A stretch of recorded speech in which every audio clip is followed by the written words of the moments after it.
the more you present the work that you can do, the more they trust the work that you could do. So, Say that one more time. That was awesome. The did more I you say? present the work you can do, the more they trust the work you could do. oh, Do you know how, like, that's amazing.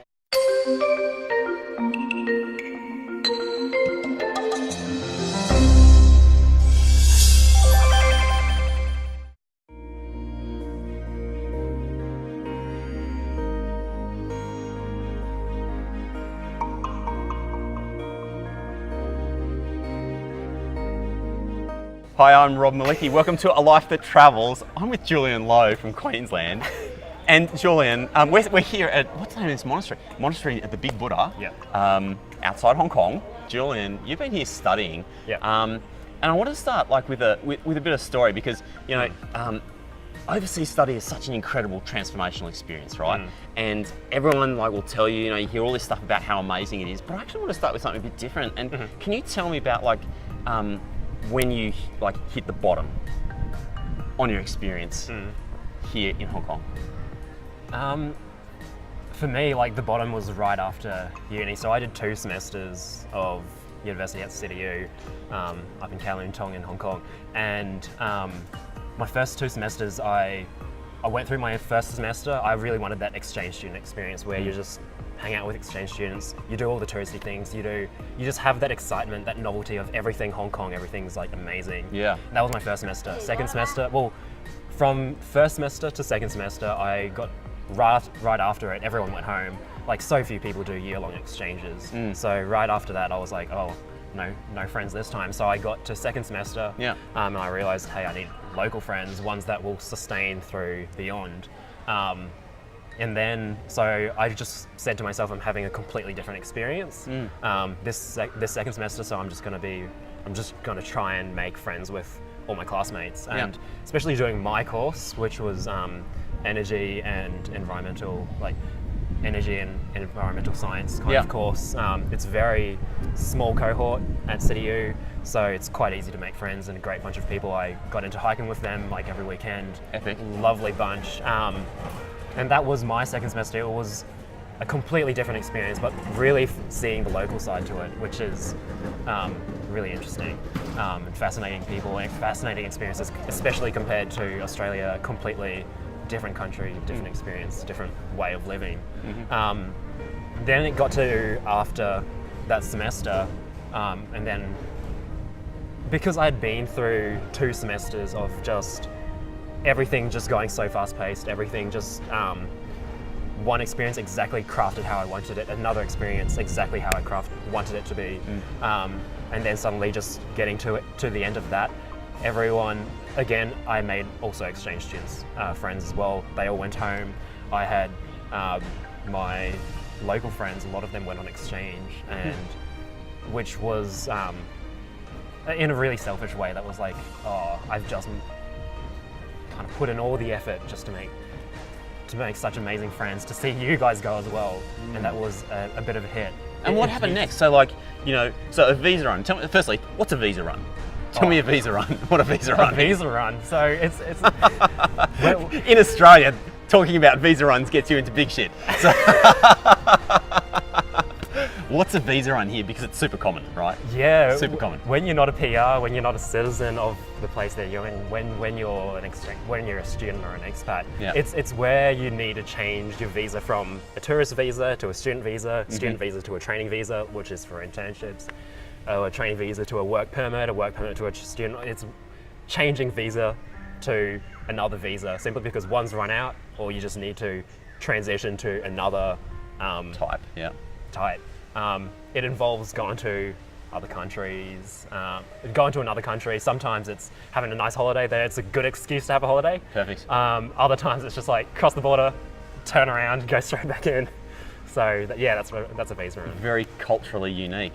So you're on your visa run. What happens next? It's exactly what I just talked about with Connection. I just reached out on Facebook and said, just saying like, I'm heading to Taiwan as just kind of a thing for me to just refresh, de-stress from the semester that was hectic, find my new feet to go into my internship with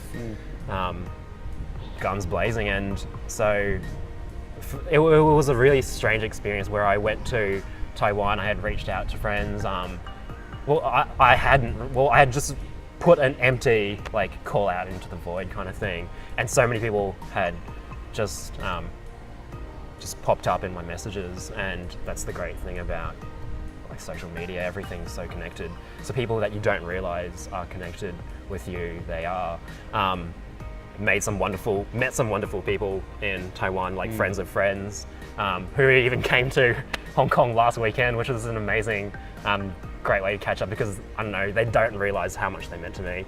Just helping me have that transition. And a high school friend reached out to me who's living back in Taiwan now for his military service, and it was that meeting them that really just made everything just sink in, made everything process so much easier. People always help you process things better. And so how important, I mean, not just in the specific case of you going to Taiwan and reaching out, but how important is that authenticity, that honest moment where you're like, I need to reach out? How important is that for you? Oh, it's important in the way it makes you you. It makes you feel authentic. It makes you feel like there's barriers that you can break down, and everyone has their masks, everyone has their barriers, and when you take them down, it's just, it's real for everyone. It makes it feel real. It makes it feel you. That's what it is. Awesome. Yeah.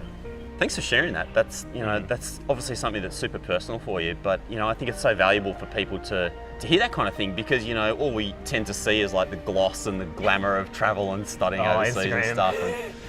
And that's true, right? And Instagram's got its place, which is a beautiful and wonderful thing, but it's also not reality to some extent. It's curated, and as we were talking before, before we started filming, life's kind of messy and ugly and shitty at times. So yeah. But let's not talk about ugly, shitty things more. Let's talk about Hong Kong. Yeah. This place is bananas. Oh, it's wonderful. So wonderful. You can't get tired of it at all. How did you land here? How did I land here? How did you get here? You mean the whole process of why I ended up with Hong Kong? How did you get here? Because of NCP. That's what it came down to. I've been so interested in coming to Asia, been so interested in exploring my interest in the environment and that whole area, and opening that pathway for my career. And Hong Kong is really where I found it. So you're from Queensland, QUT, engineering degree. Yep. And now you've come here to sort of specialise more in the environmental side of things, yeah? Mm-hmm. Yeah. Yeah, a really exciting part of Hong Kong is its transparency. Well, not as of recently, but its relative transparency in the last 20 years with its treatment of the environment, its conservation of the environment, and its real, its genuine care, which is difficult to come by in many countries and many cities, and with that comes great resources around in education, and so I came to Hong Kong very precisely to learn about upskilling myself, learn about the environment, learn deeply about how we can embed sustainability in for everything from construction to infrastructure to our daily lives, the food we eat, clothes we wear, everything like that. Why is it important? Why is sustainability important in the environment? Yeah, in your view. It's about the long term. It's not even about the long term. It's about it's how the world runs. The world runs in systems. The world depends on very key cycles, with our water cycles, our hydrologic cycles, with the way the earth absorbs waste and the way we produce waste. There's a disconnect with the way we run the planet and the way the planet runs itself. So, Fire, that's a good observation, mate. Yeah. That's really a good observation. One of the things I found crazy, actually, so I went out walking early one morning, and just the amount of waste that's like Yeah. thrown on the ground, Yeah. like, you know, because everything comes boxed and trucks drop down Oh, things and yeah, boxes and it's stuff. And horrendous. it's incredible. But then, like, you know, within hours here, it's all Yep. like kind of cleaned up and it's Yeah. spotless again, which I found also like surprising. I wasn't expecting that with Hong Kong. So obviously, like, environment's something they do take seriously. Yeah, waste Yes, is no. always a huge issue, especially so Hong Kong. Well, they tell the public, we're reaching a landfill like limit, Mm-hmm. and they've been reaching this landfill limit for like the past 10 years. I want to come back to something I don't reckon you even noticed. No, I super. completely went off topic. No, super interesting, and you know, like, I completely agree with you. You know, like, to me, like, we got this one planet, and if we mess this up, then that's it, right? And so we can be as smart and clever as we want, but that's a tautology. We can be as smart as we want, but if we don't solve these fundamental issues, we're kind of screwed. And like, that's why what you're doing is so admirable and important. But no, I want to come back to just, it's like literally 2 words you said, which was, you said we've got. Like, when you talked about Hong Kong, you said we've got blah blah blah. You used like a possessive pronoun there. You used a possessive Okay, pronoun. I didn't notice that. Okay, No, sure. you didn't. But does this now like feel kind of like home? Oh. You've been here a long time, right? Yeah. Oh, this is a home away from home. Yeah. Sure, my home's in Brisbane, but like, I definitely see a home in Hong Kong. Sure. There's like a great industry. Like, the industry has so many opportunities. Sure, a lot of people my age want to get out, and that's a completely fair reasoning behind that. But I think there's so many opportunities to stay and to really make Hong Kong better, to make Asia, and just make everything to really make an impact. Yeah. So let's talk So- about impact. So you've had so you're here on the New Colombo Plan Yeah. program. So for those people who haven't heard of it, what is the New Colombo Plan? Like, Oh. yeah, you can Google it, but like, real briefly, what's the New Colombo Plan? What's it all about? Okay. The New Colombo Plan is a program run by the Australian government it's an amazing program that sends Australian undergraduate students from 18 to 28 out to the Indo-Pacific. So I think everywhere from as far west as Pakistan, as far east as like Fiji, the Pacific Islands. And it's a great opportunity to really connect with the region, explore exchange opportunities that really sadly go under the radar with like UK and US as like the top players for Australians wanting to go on exchange, when there's so much opportunity, so many things, so much more like fruitful learning experiences that you can have in the Indo-Pacific region. And that's what NCP does. It sends people out to have those experiences, to learn, to study, to work and live Yeah. in the countries around the region. And what's the impact it's had on you? How'd you get there? Like, how did you actually end up getting the scholarship? I applied in my second year Yeah. of university, just after seeing some friends who had gotten it, and I thought, hey, that's a great opportunity to actually just try something new. I always wanted to go on exchange. I was pretty open to where I wanted to go. So I hopped around different countries in my whole application process. But I landed on Hong Kong because, it really came down to opportunities and education and it being like really the center. It was really word of mouth. That's how I found out about it. Yeah. Yeah. And competitive process. I mean, you had to get through your uni selection process and then Yeah. through the panels, interview panels, and you end up here, which is pretty cool. Yeah, but it's a competitive process. But yes, the unfortunate thing is that it really comes down to the university. I've actually found some universities give no help. Some universities give a ton of help. Yeah. And I don't know if you want to keep that though. It's up to you to say. We can take it out. We Yeah. can't put it back in. Yeah.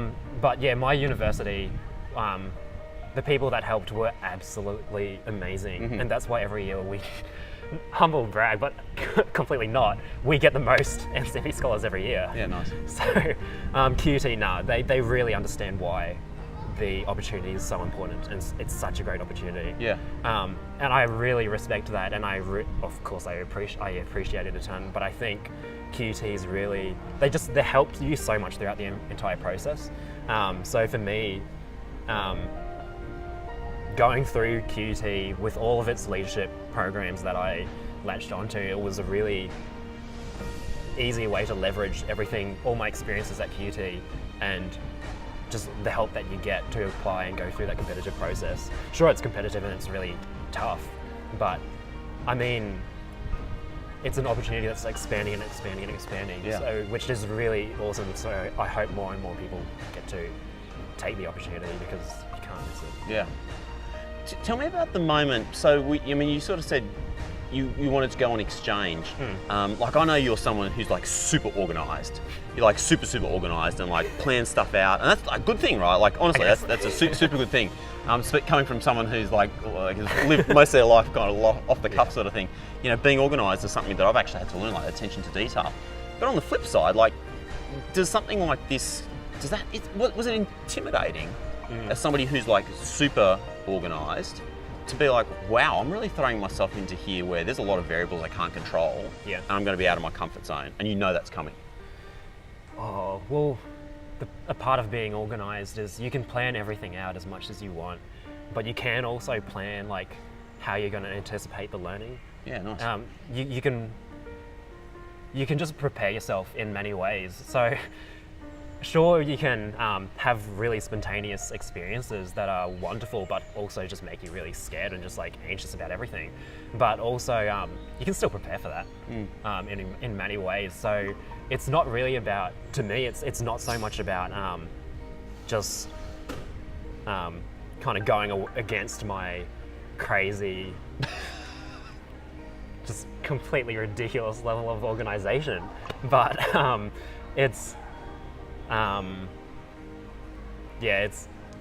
there's always ways you can make the experience just comfortable, but it's important to be comfortable with being uncomfortable. If there's somebody hesitating, like they're sort of like, I'm thinking about applying for New Colombo Plan, or I'm thinking about going on exchange, and to me this is like that kind of diverging paths thing, right? Like, to me it's like once you reach the point where you commit and you say, I'm going to do this thing, it's actually like suddenly you realise all these paths that are in front of you. Yeah. Like you make the decision to, I'm going to go on exchange. Suddenly, like, it's not just about Hong Kong, is it? Suddenly, like, well, I could go on exchange to the UK or to Thailand or to India or where. Like, suddenly, it's like that threshold point is reached, and boom, like you've got unlimited upside and unlimited options. But what about getting to that point? Like, what about the person who's hesitating about committing to that decision? What do you say to them? Just go for it. Like, it's easy to just say go for it, but my experience throughout my entire university,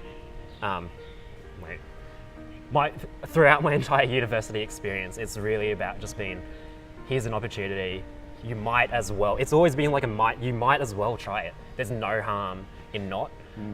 And like for me, going through my university where there's so much you can get involved in, so many amazing things you can try out, and to just pass up on opportunities is a bit of a letdown to yourself. I really think, like, why miss an opportunity? Sure, you can, if you're in the amazing position of weighing up opportunities, that's a completely different situation.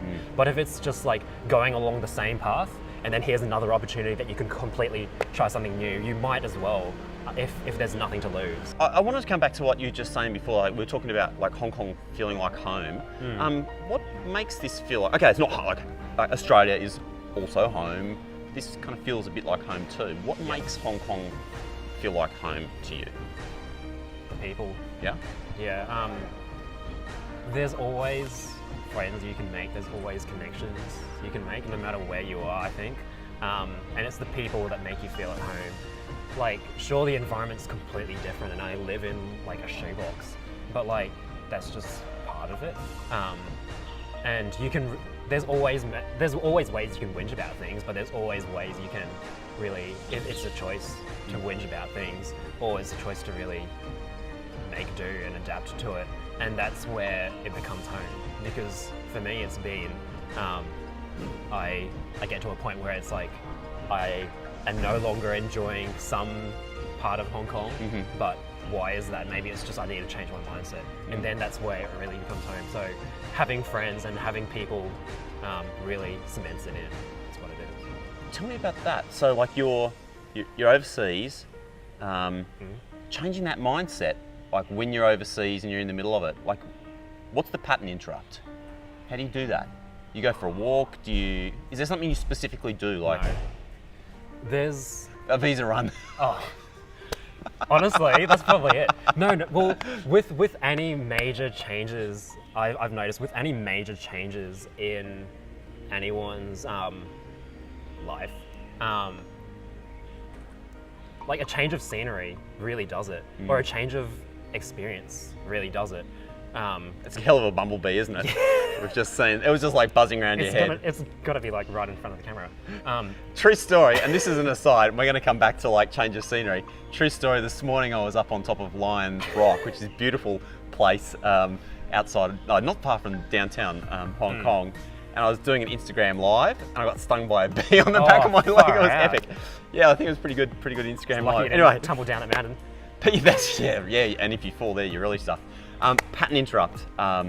Yeah, so let's come back to that. So, yeah, one thing I've noticed, and one thing I've learned from people is that a change of scenery, a change of environment, has massive changes. That's a key opportunity to reinvent, a key opportunity to process things, really reflect and learn, like debrief yourself. So for me, transitioning from high school to university was it was an opportunity for me to clean slate, like completely clean slate, drop all connections I didn't want, remake connections that I really wanted, and going to QUT was an opportunity for that. For this exact same thing, I get to reinvent myself, explore things that I didn't get to, that I haven't explored before. From living in Australia, always living with my parents, always living at home, to living by myself in a different country by myself. It's again a change of scenery, a change of atmosphere, a change of environment. That's the opportunity that you really need to jump on if you want to. If you're really looking for something to a way to reinvent yourself, a way to reflect, a way to process changes, it's like perfect opportunity. That's, yeah. This is clearly something that's been awesome for you in that regard. Like just backing up a step, because I think some people look at something like New Colombo Plan and they're like, oh, you've got to be like superstar and super special and everything. But it sounds to me like you kind of had a shitty time at high school. Like it's not like everything was always perfect and everything like that. Like you've also had to like fight some battles and whatever to end up here, right? Yeah. Yeah. Though I think that's with everyone. Yeah. But yeah, high school was an interesting experience. In many ways, I loved the school, and in many ways, I hated the people. Yeah, that's terrible. It was a really interesting experience, but also leaving high school was such like a just drop everything. That's all pushed to the side. I can go to universities with completely no connections, but an opportunity to just make amazing new connections, and that's what it was. That is what it was. Yeah, I with the program at my university called the Leadership Development Innovation Program. It was run by some amazing people that from day one, literally, of university, it was just completely having new experiences with that program. Just where it's so much about learning about yourself, learning about the way you interact with people. So that was a great way for me to just process my high school experience, but also process future experiences that I wanted. So, yeah, that was a huge transition. Yeah. And we were just talking before, like, because I know you were saying there are also some good things about schools. I don't mean to like project onto you. Yeah, I don't want to project like that like it was all negative. But I know like we talked about some of the good elements too before we came on camera. But what I wanted to ask you though was like, how does that feel? I mean, like, you've gone through school and there's been stuff that's been a real challenge, and like some days you're just like, what the fuck is going on here, right? And then now you're like in Hong Kong and you're dominating, right? Like you're going to be No, like and Okay. maybe you don't see yourself like that, but as somebody who, stands on the outside and like you're getting great marks and you're working for an interesting company and like you got all of this kind of upside, do you ever stop and look at yourself and think, wow, like that's come a long way? Yeah. Yeah, to be honest, who doesn't? Who Yeah. doesn't? It's No, but some people don't. But that's That's the thing. true. It's true. Like some Well, people don't. But it's so important to take a step back sometimes and just like, it's okay to be proud of yourself, to be honest. Yeah. People need to be. Sure, some people are a bit too proud. I think I am a bit too proud in many ways. But you gotta be proud of yourself and where you've come from. Otherwise, you don't have like something to be like to reflect on. You don't have a direction that you want to go in, because your past experiences, in many ways, they can define your future ones. But also, you can completely choose how you want it to go. yeah, that is so true. Yeah. What's next for you? Oh, next for me. So you've just done like this freaking incredible scholarship program. Literally Australia's top scholarship program, I would say. Year in Hong Kong. You're now interning with a fascinating company, getting responsibility. What's next? Well, I've still got 4 more months with my company. It's Awesome. it's exciting. It's really exciting. It started off pretty shitty, but that's the point of an internship. That's one thing I've really realized. Internships, you've got no experience, so you can't expect yourself to be getting all of the amazing work. And sure, like it's not fun to just sit there copying things into an Excel like one friend, or just like for me, just counting the number of drains on on like 50 floors. So that's not fun. Wow. But then you get other experiences like I'm doing some amazing projects with my company that I think are just so fascinating, and exploring the more you present the work that you can do, the more they trust the work that you could do. So Say that one more time. That was awesome. The did more I you say? present the work you can do, the more they trust the work you could do. Do you know how, like, that's an amazing way to look at it? Because, sorry, I'm like, this is like digression, but Okay. but like, think about like work ethic. I think, a lot of people come out of uni, and this comes back to the overseas study stuff, but you finish uni and like you've got this kind of knowledge, Yep. and you feel like you should be going out there and running stuff. But the reality is like you've got to go in and do the work first. Yeah. So, what's the question in that? The question is sort of like, how do you be patient for it? How do you be patient that people, Yeah. until people can see the work that you could do? Yeah. Oh, it's hard to be patient though. It's so hard. Yeah. Like everyone, I think everyone it might just be like my generation. Everyone's just like, they just want to be managers straight away. They just want to get to the top. They just want to, they just want their license. They just want to reach that top without going through all that, the in between. And sure, that's something that I've gone through, and that I'm going through, of course. But yeah, it's so important to just take a step back and say, hey, bloody 21-year-old kid, you've had no experience, but you've got so much time to have all that experience. So it's important to go Yeah. through that. Sure, some people, one thing that I've learned is that, yes, you see some people that are earning massive dollars and you're just like, what?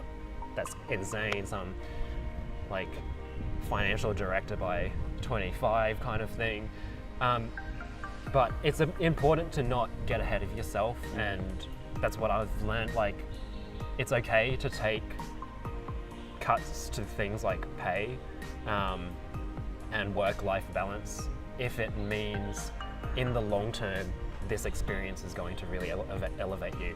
So, like, sure, I'm earning less than a 13-year-old in Australia per hour, like a quarter of them, but I mean, they haven't had the experiences that Yeah. I've had. They haven't been able to work on the projects that I've done.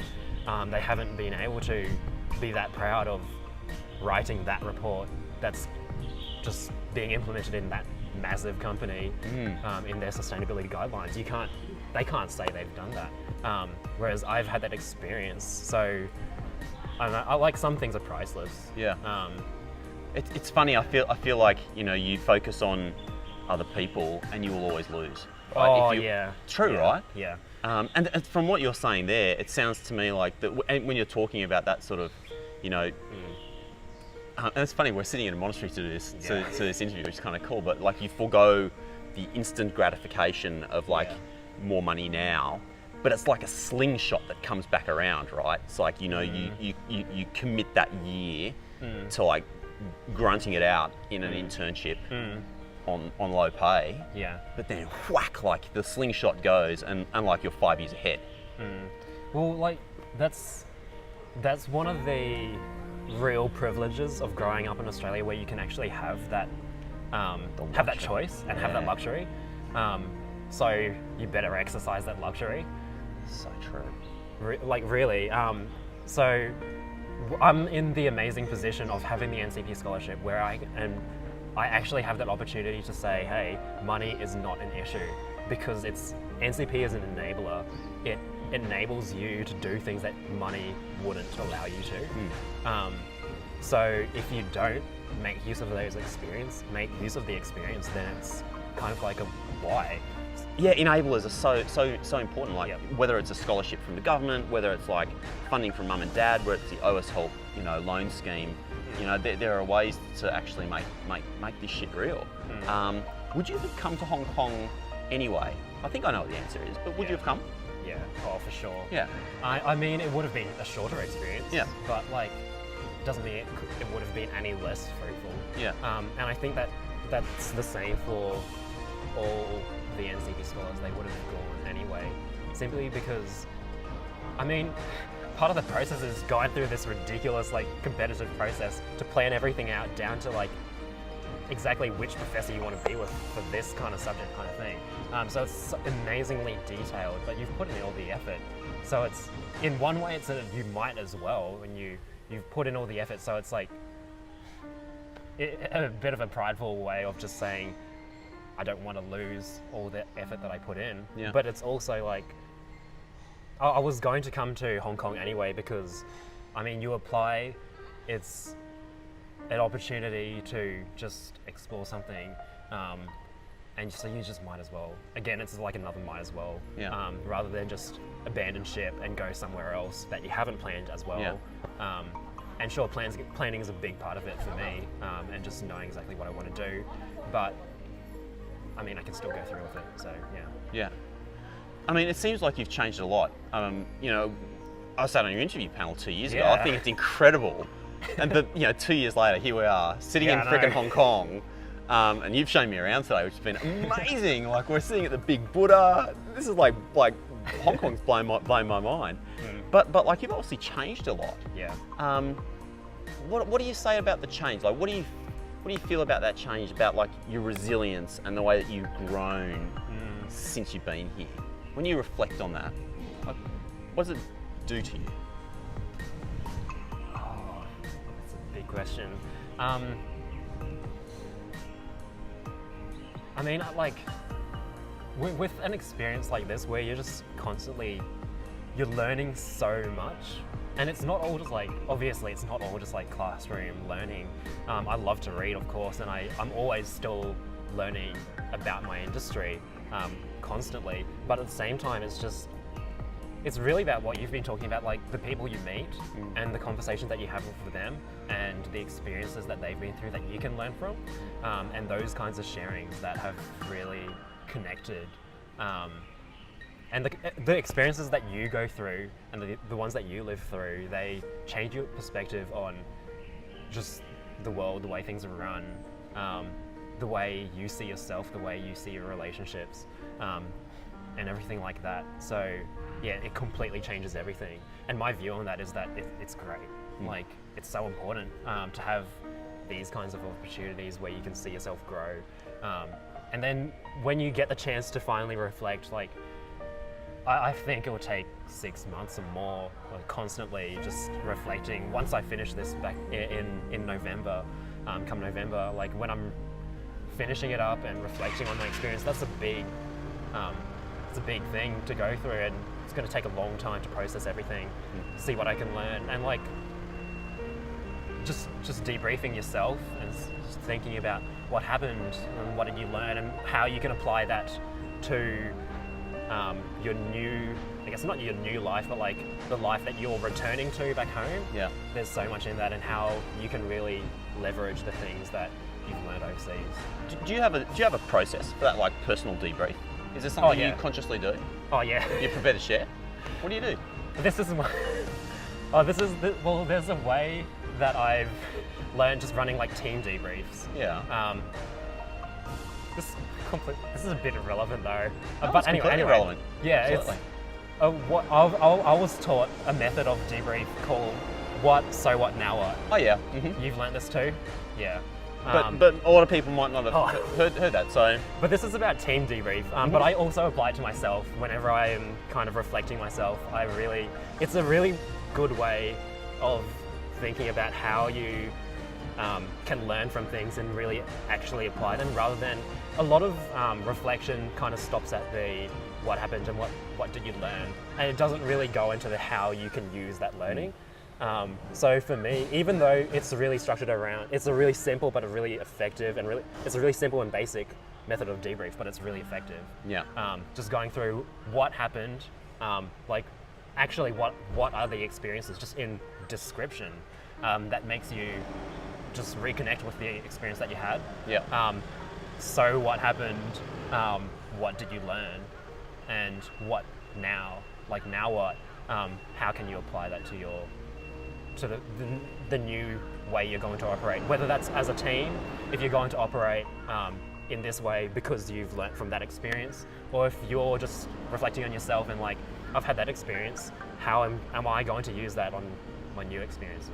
Yeah. Awesome. Super good advice. Yeah. A similar one that I'd heard, which is nice, is like, it's called the SEAL method. Like, S is for situation, like what was the Oh, situation. yeah. E was like what effect did it have on Yep. you.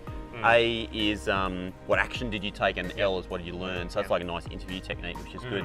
We're going to wrap up in a couple of minutes, but I wanted to ask you one last question, which was about your obsession with food. Oh no! What are you doing, man? At lunchtime, Julian pulls out his phone. He's like, "You got to check out all the places that I've been to in Hong Kong." Man, you are a serious foodie. Oh no! It's so shameful. Nothing shameful about I'm gonna foodie. be 200 kilos by the time I'm 25. You've got a lot of work to do. Yeah, no. So you love your food. Why? What is it about like food? And food is yeah. culture. That's Yeah. what it is. Why? Why is food culture? Because it explores, like, food's about the region and the way food's about customs, the way people interact around like the dinner table. It's about like the local ingredients. It's about the plants. It's about the way they treat their animals. It's really deep rooted, I think, food, but it's also just a great opportunity to connect. That's what food is. Food is always, to me, about friends and family, and so like for me back home, a huge part of our family, like birthdays are always food, dinners always, we've got to wait for, we don't have to, but like we normally wait, we always wait really for the last family member to get home so that we can have dinner together, because that's a way to connect. So food to me is about connection. And also just about eating some pretty awesome food. I mean, when I went to Taiwan, I had 7 meals a day. I have no shame for that, I guess. And that's a whole nother episode, isn't it? We could talk for hours about Taiwan too. If somebody's in Hong Kong, is there one place that they've just got to go to? I mean, I've seen your Google Maps, so you've got a lot of places you've gone to. Is there one place you've got to go to? Food-wise. Food-wise? Yeah, food-wise. Oh. If you had to go like this evening, you had the choice, like it's your last meal in Hong Kong, where would you go? Last meal in Hong Kong. Oh, it's ridiculous. I can't say that. I'm tempted to say like Tim Ho Wan, but that's so mainstream. I don't know. That's. Or let's put this another Dim way. sum. Yeah, if you had to order one last dish in Hong Kong before going to the airport to go home, what would it be? Man. One last dish. char siu fan. What's that? I absolutely know. Oh, it's like it's like roast pork and rice. Nice. Oh, maybe or like roast goose and rice, or like, oh, it's great. Yeah, It's so awesome to see you so passionate about it. it's terrible. You know, Julian, it's been awesome talking to you. You know, one of the things I just that I think is really interesting is like you've talked a lot about connection, and that you know, by connection is very important to you. That's something that's really clear in the way that you talk. Do you feel more connected to Hong Kong having spent a year here? Oh, without a doubt. Like, yeah, as I said before, it's about the people you meet, but also just about one thing that I've really learned is like an appreciation of, like, and a sense of place, like really knowing the history of the place and how the people came to be where they are, how the culture developed, and that really connects. Once you learn about that, it really connects you to the place. Sure, it's amazing to go around, see all the touristy things, but there's always that other side to it of like how did the city become the way it is, and that really connects. Yeah. Awesome. Mate, it's been so good to catch up 2 years later. And I'm looking forward to catching you back in Australia at some point in the distant future for another episode of A Life That Travels. So it's been epic talking with you, mate, and best of luck for the rest of your stay here. You too. All right, folks, that's it from A Life That Travels from this beautiful monastery at the Big Buddha outside Hong Kong, and I will see you next time somewhere in the world. Take care. Thanks a lot. Bye. Bye-bye.